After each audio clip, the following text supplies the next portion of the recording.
Saša Hindić, zagrebački pjevač i gitarist, podrijetlom iz Mostara, surađivao je s jako puno glazbenika.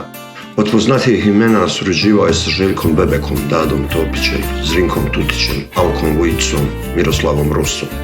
Nedavno je snimio i spot za svoju novu pjesmu Još ti ljubav duguje. Htio sam da ljudima dignem raspoloženje malo, da im skrenem pažnju sa nekog nenormalnog u neko, barem ajde, pristojno normalno, jel? Pa naravno, kao i u svim poljima, tako i na glazbu isto jako utjecala. Ljudi su rijetko davali nešto novo od sebe što su pravili naravno u studijima. Svirki je nestalo totalno, jako puno nas je uništila korona, kao i ekonomiju države, kao i sve, na glazbenu industriju se odrazila jako velikim zamahom koji nas je sve pokosio. Pa gledajte, ja malo se vrtim po studijima, snimimo nešto, kako sebi snimam, tako snimam i negdje gitaru snimim, prateći vokal. Pomažem glazbenicima, dali smo se na procjenu instrumenata, gdje mijenjamo instrumente, u tom stilu je tako priče. Pa ta pjesma je u stvari samo nastavak ljubavne priče koju sam ja davno zamislio, gdje mi je u tekstu pomogao Goran Bubalo i u glazbi, njegov sin Vedran Bubalo, a producirao je Josip Cvitanović, jedan od najboljih producenata u Hrvatskoj.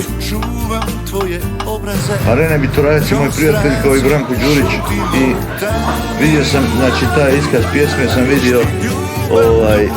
vidio sam više na bini, nekoj bini, tražio sam negdje smještaj te sve skupa priče na neki veliki stage. Onda mi je na pamet mi je samo pala ideja da pitam Renea, naravno, da mi ustupi kazalište svoje i Đure. Oni su to rado uradili, i dali smo maksimum od sebe, jel? Letica ispod koje ne idem je narodna glazba. Ja nisam vičan toj narodnoj glazbi.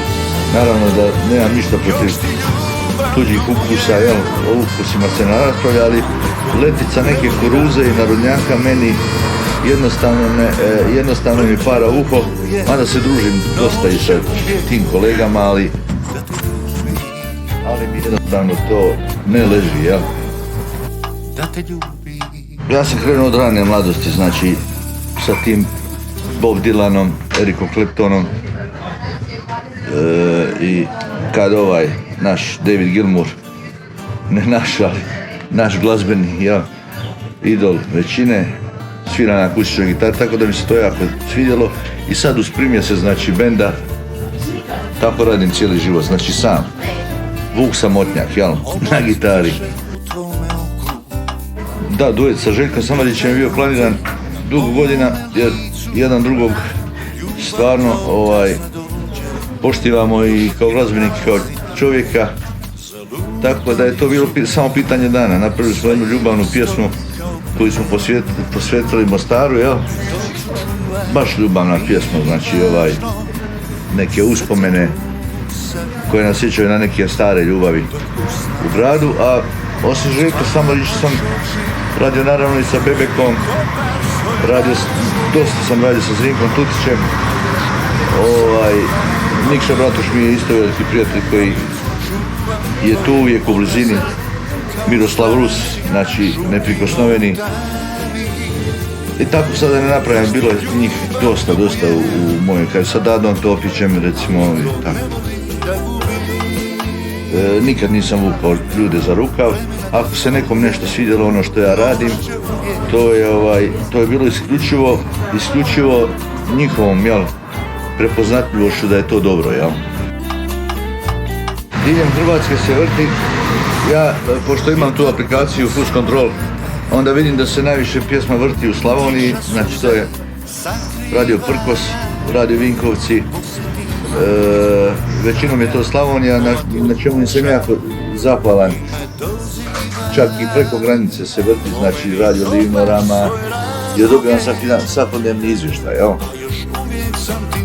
Croatia Records je daleko naša najveća i najjača kuća i ja sa njima imam izuzetno korektan i profesionalan odnos, počev od Želimira Bavogreca do direktora Frane i svom tom ekipom koja surađuje. Znači, jedno drugo, znači postoji neko povjerenje, ako pošaljem ljudima pjesmu, znači da bi oni to uvijek prepoznali.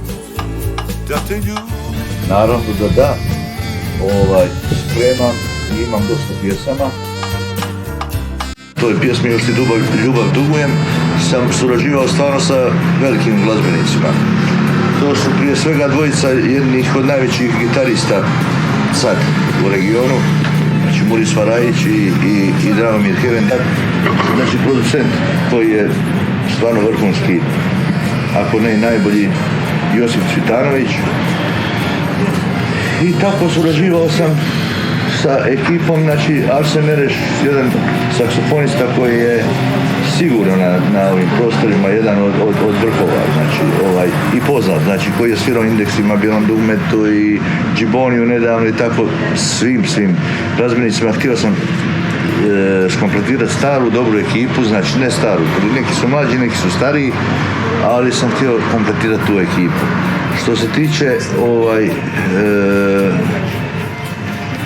Što se tiče fotografija koje su rađene na spotu, to je radio Anto, naš poznati Manzan, koji je stvarno izbacio odlične fotke. Zahvalan sam svojim sponzorima koji su to omogućili, znači Želimiru Bodirogi i dosta prijatelja mi se nudilo da to ispoštivamo. Za garderobe su mi se sam se brinuo sam, međutim butik Tudors, on mi je isto izašao naravno u sponzorsku neku priču, tako da sam i zahvaljujem se i butiku Tudors. Hvala i vama, samo spomenuo bih jednu ekipu koja jako dobro radi, koja ima odličan studio, to je gospodin Nenad Žabić sa svojom ekipom naravno i band koji se zove Big Block. Sa njima mislimo stvariti isto suradnju. Evo ja pozdravljam Nenada i zahvaljujem se svim ljudima koji me prate i koji lajkaju, koji šeraju i koji me slušaju. Hvala svima.